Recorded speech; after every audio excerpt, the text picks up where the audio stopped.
And that becomes really cool when you do this, and you can do this thing that really excites me.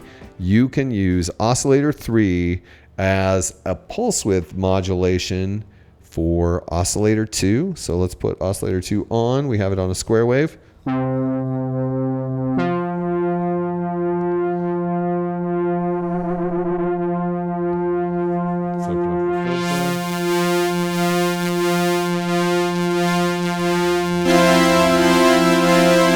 And when you do that, each of the 6 oscillators associated with oscillator 3 are independent pulse width modulations that will occur differently for each of your 6 notes. You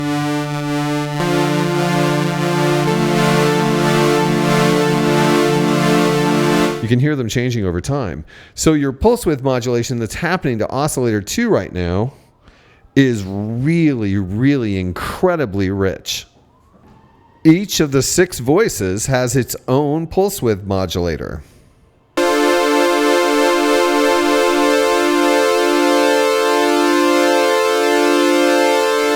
And that's really gorgeous, but guess what? That leaves our normal LFO open to be a different pulse width modulator. So if we connect LFO1, the LFO to oscillator 1, and we turn it up, then we have 2 different oscillators being pulse width modulated by 2 different modulation sources. And one of those modulation sources is going to be different for each note that you play.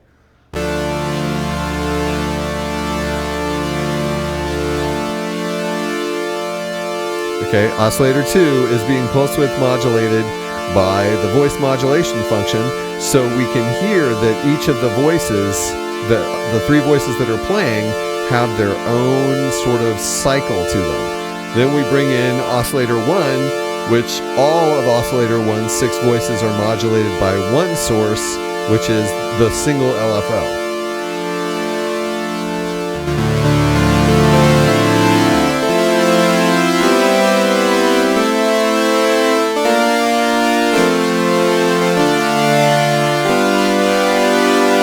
Which makes an incredibly rich sound.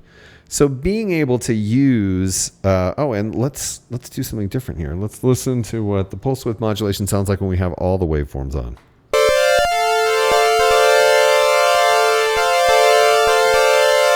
If you don't like those individual beats, you can lower them by diminishing oscillator 3's modulation level.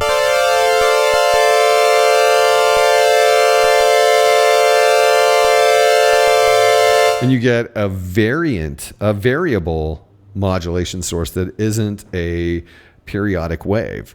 Amazing.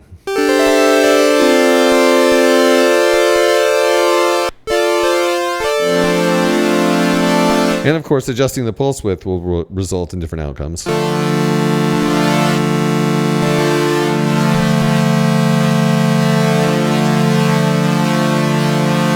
So yeah, and that's just using it to control pulse width. I mean, we could send it to the filter too.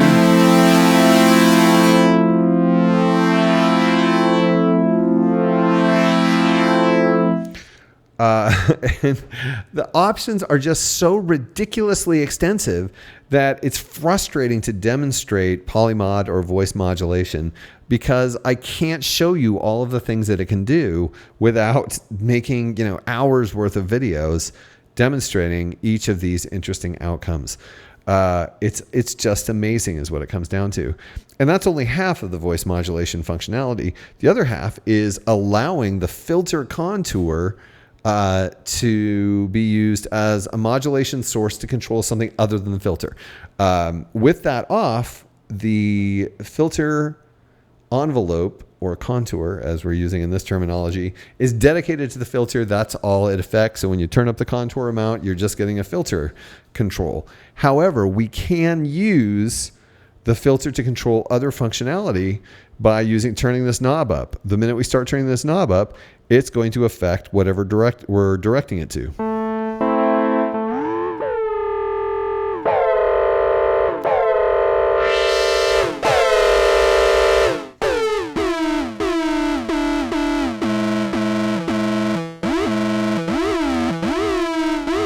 this instance, I'm using the filter contour to modulate oscillator 1's pitch in the shape of the filter envelope.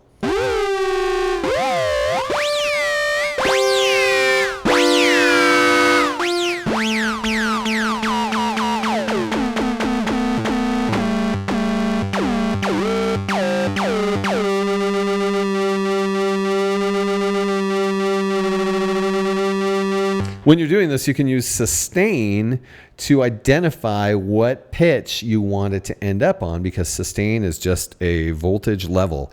And you can tell it, okay, after you do your crazy attack decay stuff, I want you to end up at this voltage level, which is a frequency. So yeah, you can do a lot of incredible things directing this to various places. And of course, we'll see when we examine the sync functionality, you can use this to control oscillator 2 to get the standard sync outcome, the wow sound. And you can use it to affect pulse width.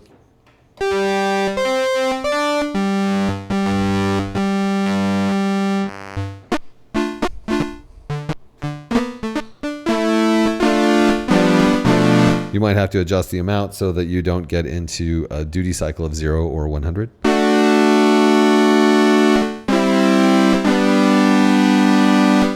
And you could also do it with oscillator 2 at the same time.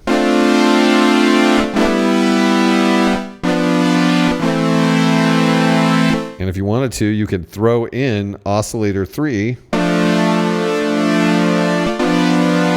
to modulate them independently as the filter contour is affecting those outcomes. And you can also use the filter contour, filter envelope, to affect the filter. And you might say, but Mark, we have the filter envelope already connected to the filter. So what does that do? And what it does is it takes the output of the filter envelope, reroutes it back in. It adds different functionality. So you have that, if you have that going on, here's the filter contour set.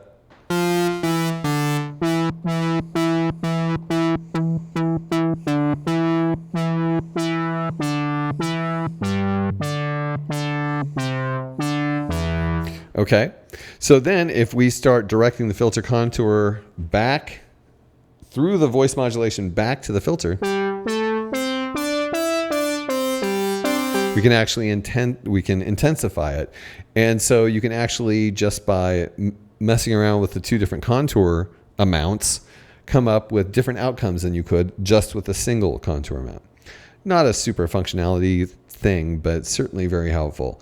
Or not helpful, but like a further functionality that you can use. Also, there's a button here that says contoured oscillator 3 amount. And you should play around with that because it actually uses the contour to control the modulation from oscillator 3.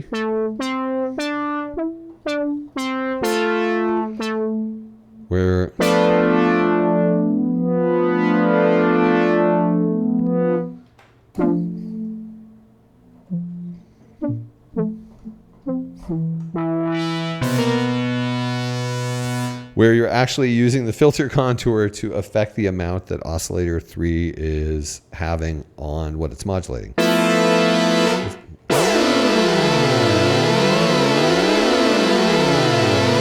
Really crazy outcomes.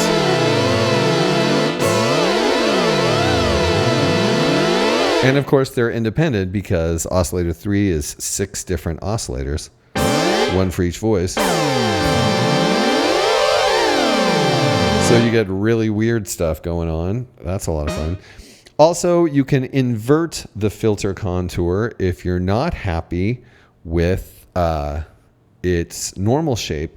And we should look into that because this means if you look over here, our contour amount goes from 0 to 10. You don't have a negative envelope.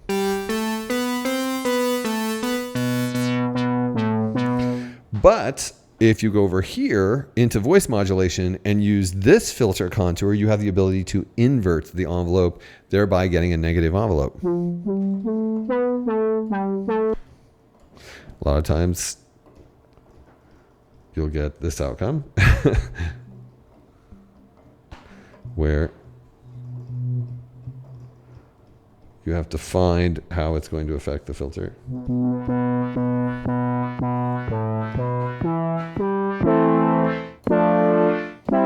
So the fact that the standard filter doesn't have a negative envelope doesn't matter because you can generate the negative envelope over here in voice modulation. So it's like a Swiss Army knife tool for modulation in addition to the LFO and the normal filter envelope use. And just experimenting on how each thing affects, how each addition affects the sound will keep you busy.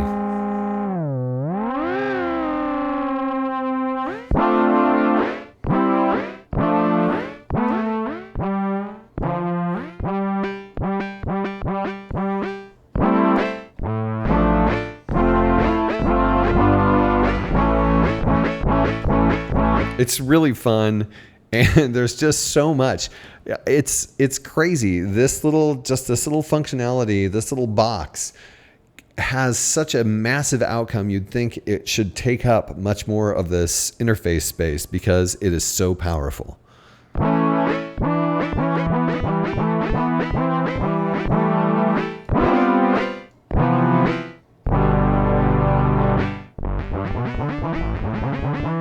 Ooh, let's see what happens when we turn on oscillator 3 as a modulation source.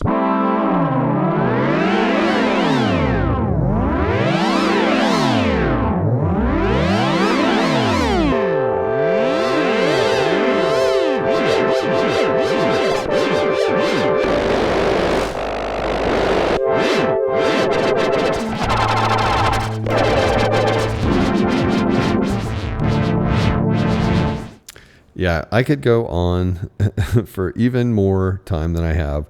It's really a super powerful functionality with just such incredibly diverse outcomes that we can't